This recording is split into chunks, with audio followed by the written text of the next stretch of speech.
Dr. Jeff Duchin. He is Seattle King County's Public Health Officer. Doctor, talk a little bit about what we experienced last year and what we're expecting this year.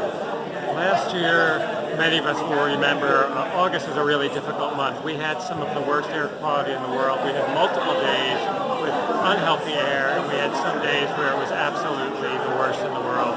And we all felt that. It impacted our ability to do the things we love and why we live out here. Outdoor activities, after school, camp, everything. You know, we have to curtail. We have to be indoors. We have to minimize our risk to the outdoors, which is why we live here. It was a mess, and we know that with climate change, we're expecting more frequent and more severe wildfire seasons in our future. We really need to be prepared. Now, when we're talking about unhealthy days, what does that mean in terms of the human body?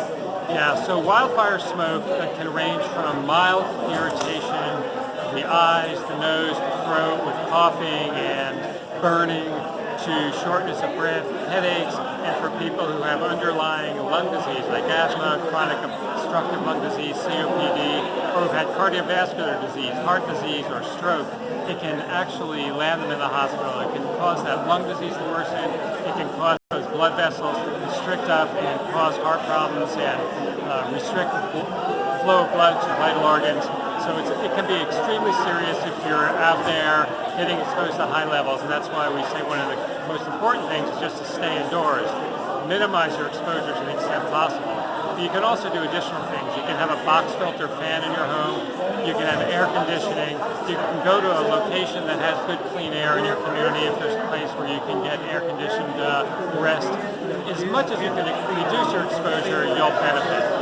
What's in the smoke that causes those problems? Well, that's a great question scientifically. We don't really know all the things that are in wildfire smoke that cause health effects. We just know that that mixture causes serious health effects. Some of the things that are in there are very small particles that actually go through the air into the bloodstream, and those are the ones that cause the disease in the blood vessels and irritate the airways and cause them to become inflamed. There are all sorts of impurities, particles from the burning of the wood that remain suspended in the air, get in those airways and cause an inflammatory response that makes us sick. Well, you had mentioned it gets into the bloodstream. Those small particulates, when you're breathing them in, can really get down in there deep, can't they? Yeah, the really small ones are quite dangerous. They get into the lung, penetrate very deeply, and can go into the bloodstream. So we really need to take this seriously. Wildfire smoke is no joke. We really all need to be prepared, and this is something that is definitely linked to climate change, so we need to take climate change seriously, do what we can do to decrease our carbon footprint, come into carbon neutrality. Otherwise, not only we in our generation, but our future generations are going to be suffering tremendously as this gets worse and worse and worse. And I know you've touched on it already, but what kind of steps can we do to protect ourselves when there's so much smoke and those small particulates in the air? The main thing to do is to minimize your outdoor exposure. So come inside, keep your doors and windows closed. If you can, if you have air conditioning, that's ideal. You can create a box fan filter for under $50. There's information how to do that on many websites that you can find. You can also avoid outdoor exertion. That means no exercising, unfortunately. If you have to work outdoors, speak with your employer about steps you can take to protect yourself using a mask, perhaps. If you've got an underlying health condition, have a plan. Talk with your doctor about what you should do on smoke days. That may mean an asthma care plan, making sure you've got the right medications on hand. Same with cardiac disease. So planning ahead is key. And if you're going to be working with children, pregnant women, they're very sensitive to the adverse health effects. Have a plan on how to minimize exposure and know what you'll be doing with those folks in the event we have unhealthy air. And one other thing I want to ask you about for sure, because you mentioned the mask. It's not just a paper surgical mask. You need something special, don't you? If you're going to use a mask, masks aren't a good solution for everyone. They don't work for people with facial hair. They don't work for people who have certain shape. They only work for certain shape of face. They are difficult to breathe through. And if you breathe around them, there's no point in wearing them. So they're not an ideal solution, but for some people they may be useful. They're called N95 or N100 particulate respirators. They're not like the flimsy dust masks that you get at the hardware store. They're N95. They're meant to filter smoke, and you need to ask for that that special type of mask. More information is available on our website, DOH website, about that if you're interested. Very good. Dr. Duchin, thanks for that. Really, really appreciate it. Yeah, it's good speaking with you. You as Have a well. great afternoon. Thanks a lot.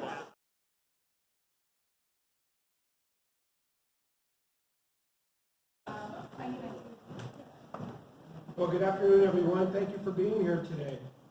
You know, I think you're all are aware of the impacts of wildfires that are felt nationwide. The wildland season is upon us right now, and we locally, we will continue to help where we can and support our neighbors in their time of need. And we know there's a lot of challenges ahead of us. Even to date, even in May, we sent 2 of our firefighters to Fort Wayne, Alaska, to help with the wildfire they were having up there. They were there for 13 days. It really takes the nation's fire service to battle these very difficult times. Myself, along with our other King County fire chiefs, this is one of our ongoing conversations on how we stay prepared, not just for wildfires, but for any event that we may face. Matter of fact, before I just came here, we were just having a conversation about that. Although we don't see a lot of wildfires occurring here in the urban area, we really want you to know that the impacts are noticeable. And you can just think about last year when the fires were burning to the north of us in Canada. There were many of them, and we saw those beautiful sunsets, but that happened because there were major wildfires burning. You know, here in Seattle, we're paying attention to what's going on. To date, we've had over 50 grass, brush, and bark fires already. And we know the challenges are ahead of us that are coming. The big 4th of July weekend is coming, and I do want to remind all of you in the community that fireworks are illegal here in Seattle. We're going to do our best to get that message out to the community, encourage people to go and see one of the public fireworks shows. But we also want to give you a couple of things that you can do to help brush fires not happen. You know, we want you to think about when you discard smoking materials. Think about where you're putting them. Make sure they're in the appropriate container when you discard them. We want you to think about doing a survey of your home or your lawns, and think about when you see large, tall, dry grass and weeds. We want you to trim that down. 6 inches is kind of a threshold. If you have dead trees, dead bushes and brush around your lawns, your homes, we want to make sure that you remove all that. If you have tree limbs hanging over your house, and that's a part of the ladder fuels, if you've ever heard that term, ladder fuels. So you have the grass that spreads into the brush, that spreads into the trees. If the trees are connected to your house, it will spread into your house. We want to break that ladder. We want to break that chain. It takes sometimes us getting out there doing a little bit of work. We also want to remind you about safety in the summer. We know that it's barbecue season, and last weekend, Dad's weekend was a good weekend for that. I know that's what I did. But we want to talk about safety with the kids and the pets, and make sure you have a safe zone when you're barbecuing, and make sure the kids aren't getting hurt. That's also important. And we want to remind you, if any of these bad things happen, if a fire happens, if someone is injured, we want to remind you to call 911. And we're going to be there to support you and give you the service that you need so we can make it a little bit better. So with all that being said, I have the pleasure of introducing our mayor this morning. So I would like to introduce Mayor Jenny Durkin.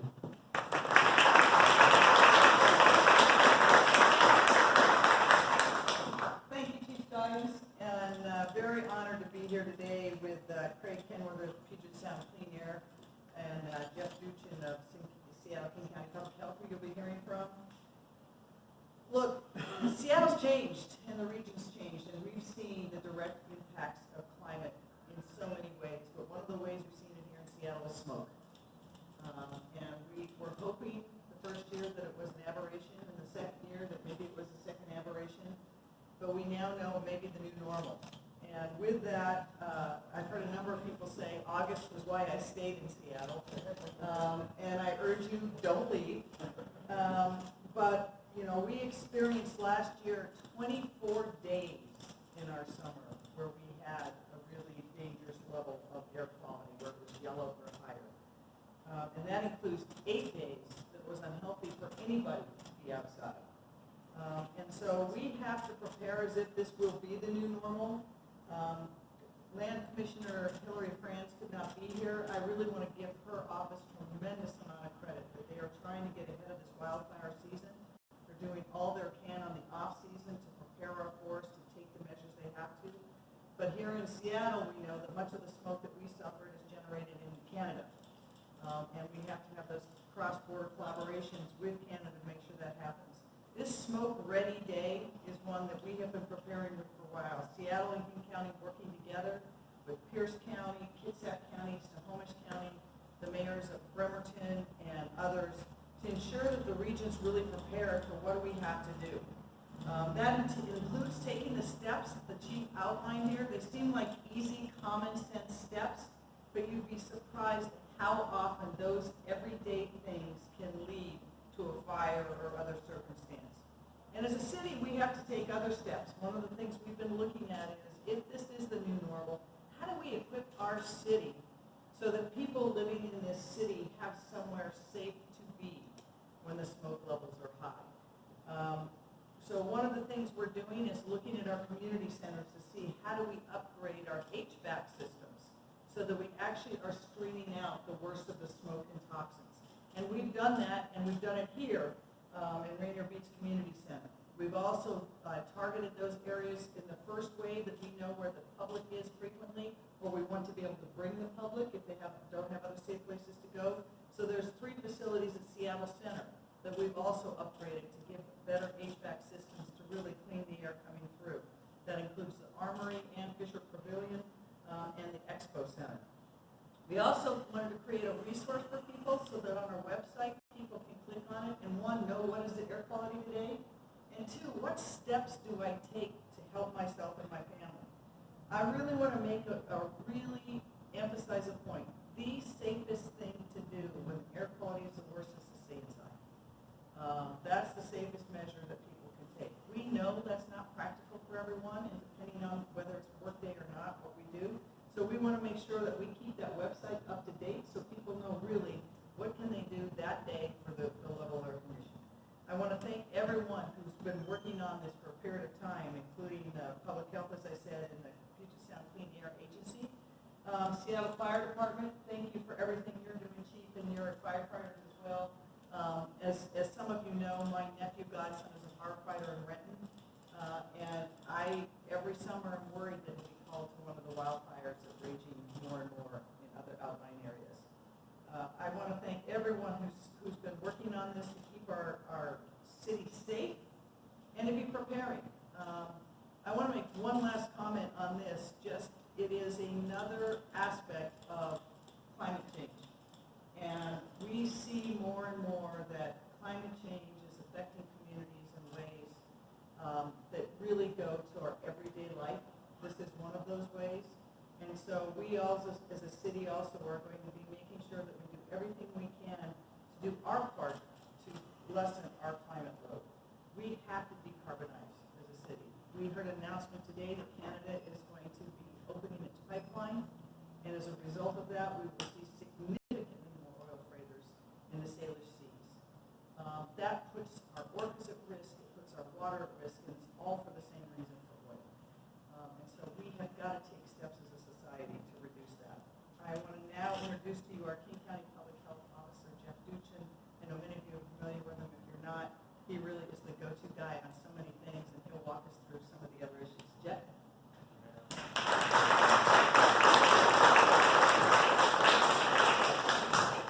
Good morning, and thank you, Mayor, for inviting me to participate in this important topic. More frequent and more severe wildfires are one of the important health consequences of climate change that we all need to be prepared for. Wildfire smoke is unhealthy for everyone.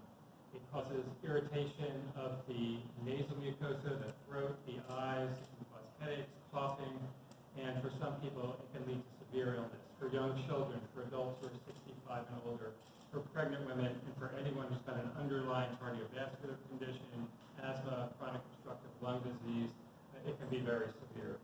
So we all need to be prepared, and there are things that we can do. We can monitor the air quality daily. We can do that by checking Puget Sound Clean Air Agency's website, the Air Now website. We've got a good public health, Seattle and King County website. When air is at unhealthy levels, stay indoors as much as possible. You want to reduce your exposure to the smoke. Unfortunately, that means one of the reasons why we love living here is to be outdoors and exercising, and we really need to understand that's not a healthy thing to do when there's wildfire smoke in the air. We need to reduce our exertion, we need to minimize exercise, and that should drive us all to understand what a serious issue this is and how it impacts our quality of life. Now, wildfire smoke isn't happening now. We expect more severe, more frequent seasons, but right now we've got a great opportunity to prepare, to make plans. If you work with children, if you have children, if you work outdoors, have a plan for what you'll do on those smoky days and how you'll keep track of the risk by knowing the levels of toxins in the air by going to one of those websites, and know how you'll be able to either stay home, stay indoors, or go to a location where the air can be clean. You could consider getting an air purifier for your home or your apartment or wherever you're living, and there's some great examples here around the room on tables of things that can be done and good information on how to prepare those air purifiers for your home. And again, I just want to close by reminding everyone that because wildfire smoke is expected to be more frequent and more severe in our region, it's essential to prepare now. At Public Health will be continuing to work closely with our colleagues at the Washington State Department of Health, at the Puget Sound Clean Air Agency, with the City of Seattle and other cities in King County to get information out to you and make sure that you have access to the best information when you need it. We have a very good wildfire smoke website at Public Health Seattle and King County, and we also have a very good blog that's up now where you can find additional information that can be shared with others in the community. So thank you again for being here and your interest in this issue, and I'd like to introduce Craig Kenworthy from the Puget Sound Clean Air Agency.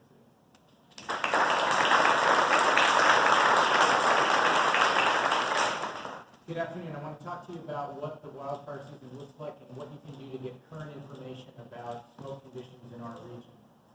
As the mayor mentioned, it is not just a question of our own fires. We can be hit from smoke from Canada, from California, from Oregon, eastern Washington, we hit from smoke from Idaho and Montana. So the forecast in the near term in some of those places is better than it was last year. Unfortunately, the forecast for August is it shows above average fire risk in British Columbia. We are already in drought on the western side of the Cascades, so I want to emphasize what the chief said about avoiding causing fires in our vicinity on the west side as well.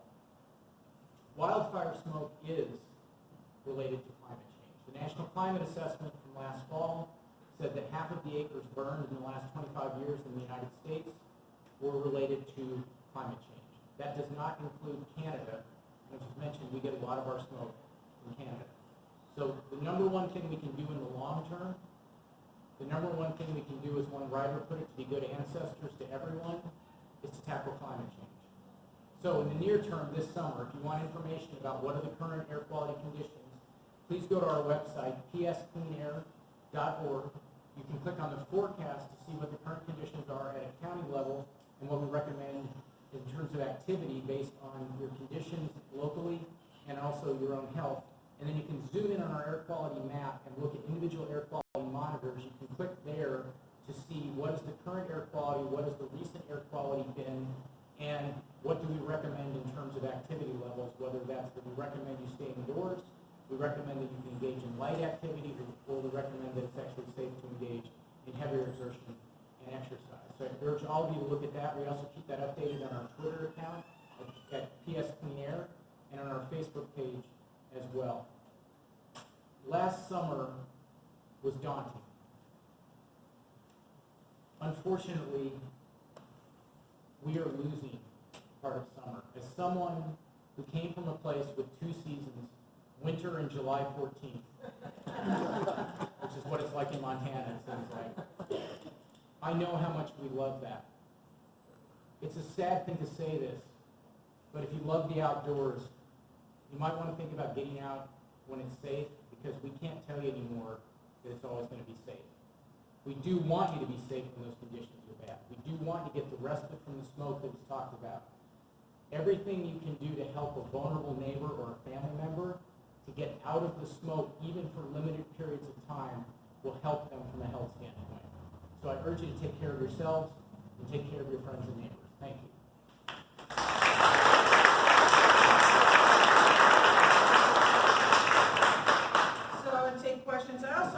I failed to also thank our Parks Department. This is, of course, their facility, but in the summers, our parks are ground central for a lot of the fun that happens in the city, but they're also one of those places where we always have to be evaluating what is the risk to people if the smoke level gets too high. So thanks to all the folks from Parks as well.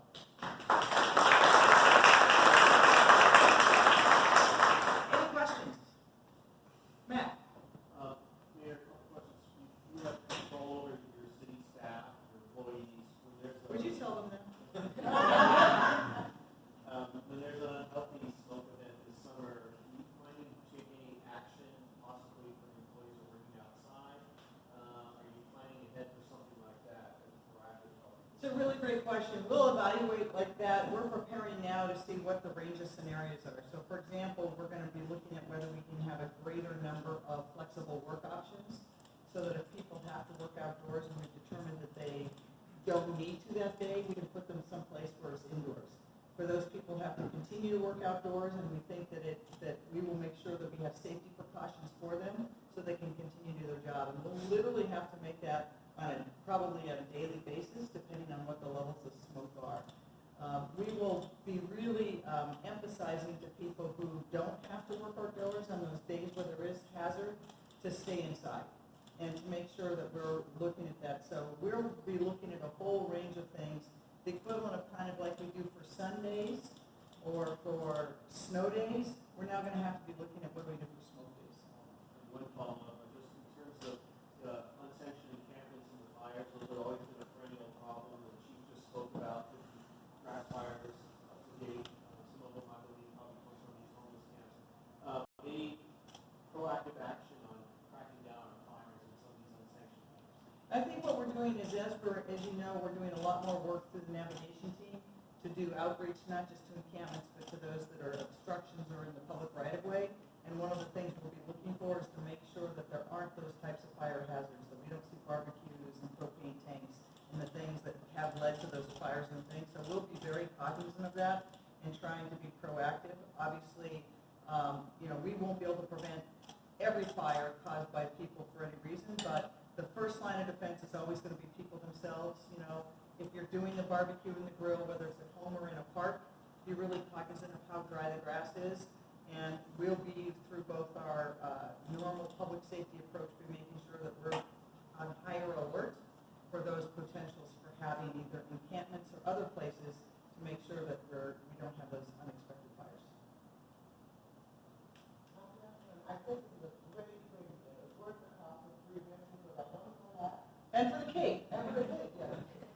But first also is there continue to keep up with those kind of more than box centers in order to make their save their home? Yeah, we're looking through various programs to see if there's a way to help or subsidize. We haven't identified one yet, which will make it all the more important. It's one way that we identify where are those areas that we can upgrade, like Rainier Valley and other places, so that those communities that might be less able to have that things and access. So our first line was make sure we got safe places for people to go in the community, but we will always look to see if there's ways we can subsidize those kind of health things. We've also been asked a number of times, why don't you give masks out to everyone? A couple things about that. A number of people, actually, the mask doesn't provide the protection they need. And so we really evaluate the best line of defense is for people to stay inside. Hi. Sorry, you can go. Yeah, but then, I guess, first, I really appreciate the effort by the city, and I think the focus on providing clean air space is really important. I guess I'm not so convinced that the only advice about staying inside, actually, I'm there called a scientist, so we tested my house, it wasn't very good. And indoor air can be almost as bad as outdoors. And so I guess this is kind of a question for Puget Sound, too. The question is that advice of, go inside, I think we also have to know, is your inside air any good? it is a great point. I think I'll answer, yeah. So one of the things that I want to emphasize on staying inside is it's challenging when it can be warm, but if you keep your house buttoned up, about half that particulate will settle out of the air. But if you keep opening and closing the windows, you're right, you're going to continue to introduce new particulate in there. So that's one of the reasons we're emphasizing some of the things the city's talking about is getting that respite, even if you can't get that respite respite all the time at home. But if you can shut up your house or your apartment, you will get a settling out of the particulate. You'll be cleaning that up later, but you won't be breathing it as much. But we recognize it's challenging to do that in warm conditions.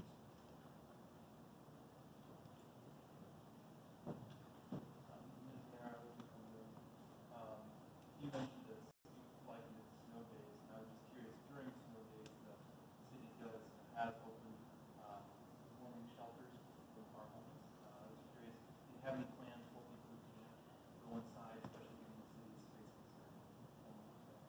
It's a great question, and we are gonna try to see what we can do on that front. It's one reason why we made sure that the Fisher Pavilion and the Armory and the places in Seattle Center had the upgraded HVAC, so that if we got to a place where we felt that it was very unsafe to be outside, we could use our navigation team and others to contact people, offer them the ability to come inside to there or to some of the other shelter systems we have in place. So I think that we won't be able to do, I don't want to promise people that we'll be able to do 100%, but I think that we saw with the snow days that we could do a better job at helping those people who are experiencing homelessness and living without shelter to get them to a safer place for a period of time if we could provide them housing. So is the idea that those are sort of up convertible in a sense? Correct. And we'll have to, on a daily basis, try to evaluate when you would activate something like that. And a lot of that, unfortunately, with the smoke days, our projections on when it comes and how long it lasts aren't as good as they are on the snow days. And so it will be a less perfect science, but we're really going to be looking for those opportunities to do that. One more question. So last summer, according to Puget Sound Clean Air Agency, 10 unhealthy days in August at least. So for the places that you are opening, Seattle Center, the food facilities, and then 2 community centers, would you then consider keeping them open all night and morning so people can actually sleep? Yeah, I think we'll have to look at, I don't know the answer to that, but it's something we'll look at for that, is what capacity we would have and what capacity to have people do the equivalent of shelter in place. So I think we're gonna have to look at a range of things. And obviously, we're preparing for the worst, but last summer was pretty bad. And if we're expecting this to become the new normal, we're seeing that it's yet another place where cities are having to step up to deal with the consequences of actions that are beyond their control. Thank you very much for being here, and thank you to everybody for being here and all the work you're doing.